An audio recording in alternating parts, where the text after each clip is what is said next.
Hello everyone, first time మన channel చూస్తుంటే subscribe చేసుకోవడం మర్చిపోవద్దు. వీడియోలోకి వెళ్ళినట్లయితే కళ్యాణ్, కావ్య, ధాన్యలక్ష్మి వినేలాగా మాట్లాడుకుంటూ ఉంటారు. అయితే ఏంటి వదిన, ఇప్పుడు మీరు నిర్ణయం మార్చుకోరా?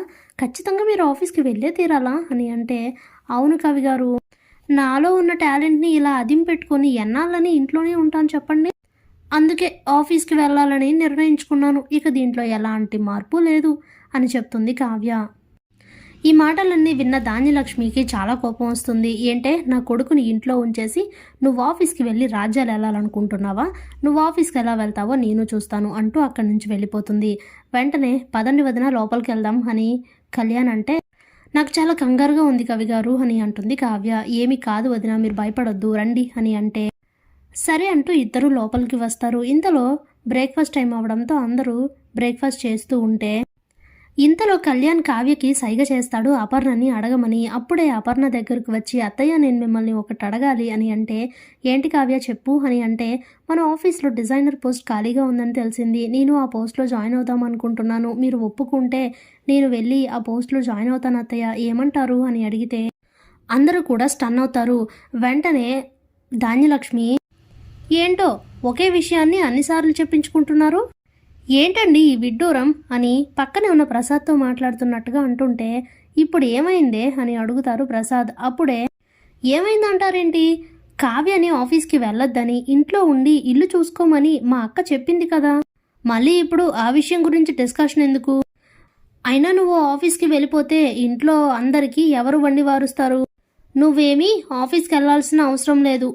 అందరికీ ఇంత వండి తగలేస్తే చాలు, అయినా నీకు వంటిల్లే కరెక్ట్ ప్లేస్ అని అంటుంది ధాన్యలక్ష్మి.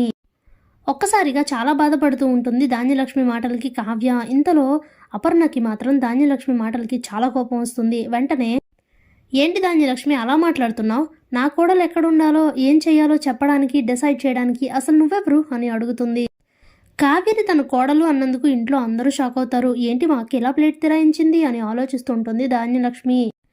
ఇంట్లో ఉన్న అందరికీ వండి చాకిరి చేయడానికి నా కోడలు ఏమైనా ఇంటి పని మనిషి అనుకుంటున్నావా? ఇంటి పెద్ద కోడలు రాజ్ భార్య అని అంటే, అయ్యో అక్క, ఇప్పుడు నేనేమన్నానని నీకు అంత కోపం వస్తుంది? అయినా కావ్య ఆఫీస్కి వెళ్ళి ఏం చేస్తుంది? తనకు మాత్రం ఆఫీస్లో జరిగే వర్క్ గురించి ఏం తెలుసని అని అంటే, ఏంటి గతం మర్చిపోయి మాట్లాడుతున్నావా? ఇంతకుముందు నా కోడలు వేసిన డిజైన్స్కి ఇంటర్నేషనల్ మార్కెట్ లెవెల్లో పేరొచ్చింది, మర్చిపోయినట్టున్నావు అని అంటుంది. ఇక దాంతో ఏం మాట్లాడాలో అర్థం కాక సైలెంట్ అయిపోతుంది ధాన్యలక్ష్మి. అప్పుడే అపర్ణ, కావ్య ఇవన్నీ నువ్వేం పట్టించుకోకు, నువ్వు ఆఫీస్కి వెళ్తున్నావు, నేను రాజ్తో చెప్తాను అని చెప్పి అక్కడి నుండి వెళ్ళిపోతుంది. కింద ఇంత జరుగుతున్న రాజ్కైతే ఇదేదీ తెలియదు. ఇక తను కూడా కిందకి వచ్చి బ్రేక్ఫాస్ట్ చేసి ఆఫీస్కి బయలుదేరుతూ ఉంటే అప్పుడే అపర్ణ వచ్చి, రాజ్ నీతో పాటు కావ్య కూడా ఆఫీస్కి వస్తుంది, తను కూడా తీసుకుని వెళ్ళు అని అంటే షాక్ అవుతాడు రాజ్. అమ్మా ఏం చెప్తున్నావు? కావ్య ఆఫీస్కి ఏంటి అని అంటే, అవును రాజ్, మన ఆఫీస్లో డిజైనర్ పోస్ట్ ఖాళీగా ఉందంట కదా, అందుకే తను జాయిన్ అవుతానని చెప్పింది. నన్ను అడిగింది, నేను కూడా ఓకే చెప్పాను. నీతో పాటు తనను కూడా ఆఫీస్కి తీసుకువెళ్ళు అనేసరికి పెద్ద షాకే తగులుతుంది రాజ్కి. ఇంతలో ఇంట్లో అందరూ కూడా అక్కడికి వస్తారు. ఇంతలో కావ్య కూడా రెడీ అయిపోయి కిందకైతే వచ్చేస్తుంది. అప్పుడే రాజ్ అయితే చాలా టెన్షన్ పడుతూ ఆలోచిస్తూ ఉంటాడు. ఇదేంటి, కావ్య ఆఫీస్కి వస్తే ఇప్పుడు ఎలా? ఇంకేమైనా ఉందా? లేనిపోని కొత్త సమస్యలు తలెత్తుతాయి. ఇప్పుడు నేను అసలు ఏం చేసి కావ్యని ఆఫీస్కి రాకుండా ఆపాలి? నేను ఆఫీస్ నుండి చాలాసార్లు శ్వేత దగ్గరికి వెళ్తున్నాను కదా, ఏదోటో టైంలో అది బయటపడిందంటే చాలా పెద్ద సమస్య అవుతుంది. అప్పుడు అసలే ఈ కళావతి ఆవలిస్తే పేగులు లెక్క పెట్టే రకం కాబట్టి కళావతిని ఆఫీస్కి తీసుకువెళ్లకుండా ఏదో ఒకటి చేసి తనని రాకుండా చేయాలి. ఏం చేయాలి అని ఆలోచిస్తూ ఉంటాడు రాజ్. ఇంతలో ఇందిరాదేవి, ఏంటి రాజ్ అలా ఆలోచిస్తున్నావు? తనను కూడా తీసుకుని వెళ్ళు, ఏంటి బయలుదేరలేదు ఇంకా అని అంటే అప్పుడే ఓ మంచి ఐడియా తడుతుంది రాజుకి. ఇంతలో అపర్ణ, ఏంటి రాజ్ ఏమైంది అని అంటే, అది అమ్మా, కావ్యని ఆఫీస్కి తీసుకువెళ్ళమన్నా బానే ఉంది, కానీ తను వచ్చి ఇప్పుడు ఆఫీస్లో ఏం చేస్తుంది? డిజైన్స్ వేయడం తప్ప కావ్యకి ఇంకేం తెలియదు కదా అని అంటే, మన ఆఫీస్లో డిజైనర్ పోస్ట్ ఖాళీగా ఉందంట కదండి అని అంటే, ఉండేది కళావతి, కానీ ఇప్పుడు లేదు. ఆ పోస్ట్లో నిన్న ఈవినింగే ఒక అబ్బాయిని రిక్రూట్ చేశాం అనేసరికి షాక్ అయిపోతుంది కావ్య. అదేంటి, నాకు శృతి ఫోన్లో ఆ పోస్ట్ ఖాళీగానే ఉందని చెప్పింది కదా.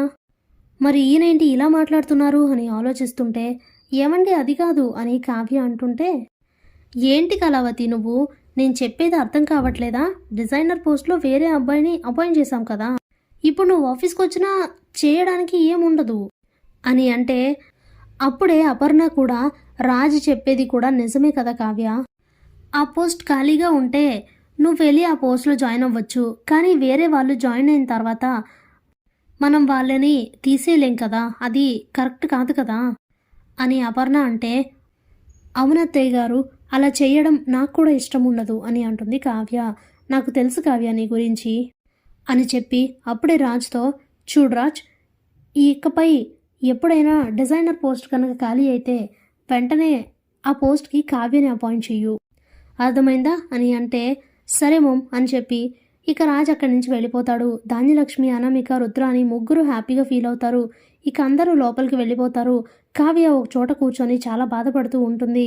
అప్పుడే కళ్యాణ్ తన దగ్గరకు వచ్చి, ఏమైంది వదిన, ఎందుకు అలా బాధపడుతున్నారు? అన్నయ్య ఆఫీస్కి రావద్దన్నారనా? మరి డిజైనర్ పోస్ట్ ఖాళీగా లేదంట కదా. కానీ మీరేం కంగారు పడకండి వదిన, ఏదో ఒకటి చేసి మిమ్మల్ని ఆఫీస్కి పంపించే బాధ్యత నాది అని కళ్యాణ్ అంటే, లేదు కవి గారు, అది ఎప్పటికీ కుదరదు అని అంటుంది కావ్య. స్టన్ అవుతాడు కళ్యాణ్. వదిన ఎందుకు అలా మాట్లాడుతున్నారు అని అడిగితే, మీ అన్నయ్య అబద్ధం చెప్పారు కవి గారు, ఆఫీస్లో డిజైనర్ పోస్ట్ ఖాళీగానే ఉంది, కానీ ఆ పోస్ట్లో వేరే వాళ్ళు జాయిన్ అయ్యారని అబద్ధం చెప్పారు అని అంటే, అదేంటి వదిన అలా ఎలా చెప్తున్నారు మీరు అని అడిగితే, నేను ఇప్పుడే శృతికి మెసేజ్ చేశాను, తను నాకు చెప్పింది అని అంటే, అవునా, అయినా అన్నయ్యకి అలా అబద్ధం చెప్పాల్సిన అవసరం ఏముంది అని అంటే, ఇంకేముంది కవి గారు, శ్వేత గురించి అయి ఉంటుంది, తను ప్రతిసారి ఆఫీస్కి రావడం లేదంటే ఈయన వాళ్ళ ఇంటికి వెళ్ళడం ఏదో జరుగుతుంది, నేను ఆఫీస్కి వెళ్తే ఇదంతా కుదరదని, లేదంటే ఆ విషయం మనకు తెలిసిపోతుందని తను నన్ను ఆఫీస్కి రాకుండా ఆపారు, ఆ విషయం నాకు చాలా క్లియర్గా అర్థమవుతుంది కవి గారు అని అంటుంది కావ్య. అప్పుడే కళ్యాణ్, అవును వదిన, మీరు చెప్పింది కూడా కరెక్టే, అయినా అన్నయ్య ఆఫీస్కి రాకుండా ఆపితే మాత్రం ఇప్పుడేమైంది వదిన, మనం వాళ్ళ గురించి తెలుసుకోవాలనుకున్నప్పుడు అది ఒక్కటే మార్గం కాదు, 100 మార్గాలు ఉంటాయి, ఏదో ఒకటి ఆలోచించి వాళ్ళిద్దరి మధ్య ఏముందో తెలుసుకుందాం, మీరేం బాధపడకండి అని చెప్పి కళ్యాణ్ అక్కడి నుంచి వెళ్ళిపోతాడు. Thanks for watching.